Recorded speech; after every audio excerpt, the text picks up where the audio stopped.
कल मुख्यमंत्री और कृषि मंत्री द्वारा एक बयान जारी किया गया कि अब की बार सरकार बाजरा नहीं खरीदेगी। इस बाजरे की खरीद के न होने की वजह से प्रदेश के किसानों को, जो बाजरा उत्पादक किसान हैं, उनके साथ एक बहुत बड़ा धोखा होने वाला है। क्योंकि जो सरकार ने 600 रुपये भावांतर भरपाई के देने की बात कही है, उससे किसानों की बाजरे की भावांतर है वो भरपाई नहीं हो पाएगी।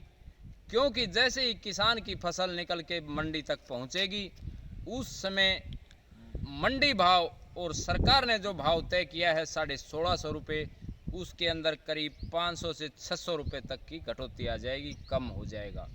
जिसकी वजह से किसान को प्रति क्विंटल के हिसाब से करीब 1000 रुपये का नुकसान होने वाला है। उस नुकसान को कवर करने के लिए किसान के पास कोई दूसरा जरिया नहीं है। सरकार कब किसान के खाते में भावांतर का पैसा डालेगी, ये भी बड़े सोचने की और देखने की बात है। क्योंकि सरकार की मंशा आज किसान के प्रति जिस प्रकार की चल रही है, वह कदापि सही नहीं है। क्योंकि किसान संघर्ष करते हुए भी आज किसान को उसका हक नहीं मिल रहा। भावांतर भरपाई के दौरान पिछली बार जो टमाटर, फल सब्जियां थी, उनका भी आपने नतीजा देखा होगा। सरकार ने 7 साल तक मुंह अपना बंद कर रखा था, लेकिन अब नया जुमला लेकर के बाजरे की भावांतर भरपाई योजना लेकर आई है।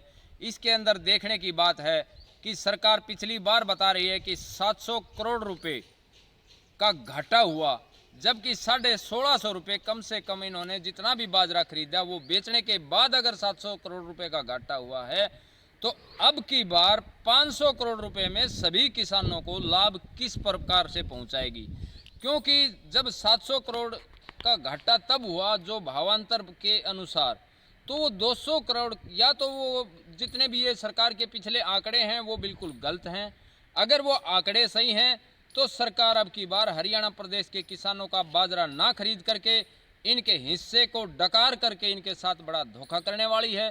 जो 200 करोड़ का डिफरेंस आता है, वो 200 करोड़ का डिफरेंस किसानों के हक को छीनेगा, किसानों के हक को ख़त्म करेगा। किसानों के जो बेनिफिट होना था उसको सरकार डकार रही है।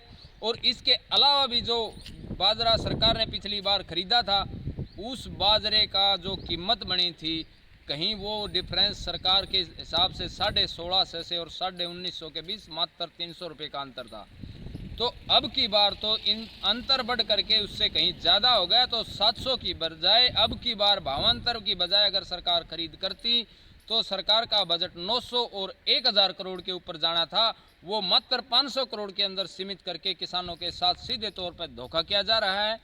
हरियाणा संयुक्त किसान मोर्चे की तरफ से हम आह्वान करते हैं कि या तो भावांतर भरपाई के अंदर 1000 रुपये किसानों की भरपाई प्रति क्विंटल के हिसाब से करे, अन्यथा हरियाणा प्रदेश के किसान संगठन एकत्रित होकर के हरियाणा प्रदेश के किसानों के साथ इस प्रकार से धोखा नहीं होने देंगे और भावांतर भरपाई का पुरजोर विरोध करेंगे। प्रदेश के किसान इसके अंदर लामबंद होकर के किसान संगठनों का सहयोग करेंगे।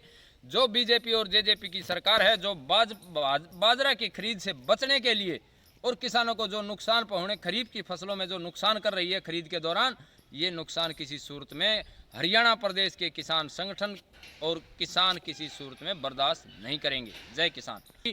आप हमें सुझाव अवश्य दें और वीडियो को ज़्यादा से ज़्यादा सब्सक्राइब करें, ताकि प्रदेश के किसानों तक हमारी आवाज़ें पहुंचती रहें और इस प्रकार की सरकार की जो छोटी मानसिकता के जरिए किसानों के साथ धोखा किया जा रहा है, उससे बचाया जा सके। अंतर बढ़ करके उससे कहीं ज़्यादा हो गया तो 700 की बजाय अब की बार भावांतर की बजाय अगर सरकार खरीद करती तो सरकार का बजट 900 और 1000 करोड़ के ऊपर जाना था, वो मात्र 500 करोड़ के अंदर सीमित करके किसानों के साथ सीधे तौर पर धोखा किया जा रहा है। हरियाणा संयुक्त किसान मोर्चे की तरफ से हम आह्वान करते हैं कि या तो भावांतर भरपाई के अंदर 1000 रुपये किसानों की भरपाई प्रति क्विंटल के हिसाब से करे, अन्यथा हरियाणा प्रदेश के किसान संगठन एकत्रित होकर के हरियाणा प्रदेश के किसानों के साथ इस प्रकार से धोखा नहीं होने देंगे और भावांतर भरपाई का पुरजोर विरोध करेंगे। प्रदेश के किसान इसके अंदर लामबंद होकर के किसान संगठनों का सहयोग करेंगे। जो बीजेपी और जेजेपी की सरकार है, जो बाजरा की खरीद से बचने के लिए और किसानों को जो नुकसान पहुंचे, खरीफ की फसलों में जो नुकसान कर रही है खरीद के दौरान, ये नुकसान किसी सूरत में हरियाणा प्रदेश के किसान संगठन और किसान किसी सूरत में बर्दाश्त नहीं करेंगे। जय किसान। आप हमें सुझाव अवश्य दें और वीडियो को ज़्यादा से ज़्यादा सब्सक्राइब करें ताकि प्रदेश के किसानों तक हमारी आवाज़ें पहुंचती रहें और इस प्रकार की सरकार की जो छोटी मानसिकता के जरिए किसानों के साथ धोखा किया जा रहा है उससे बचाया जा सके।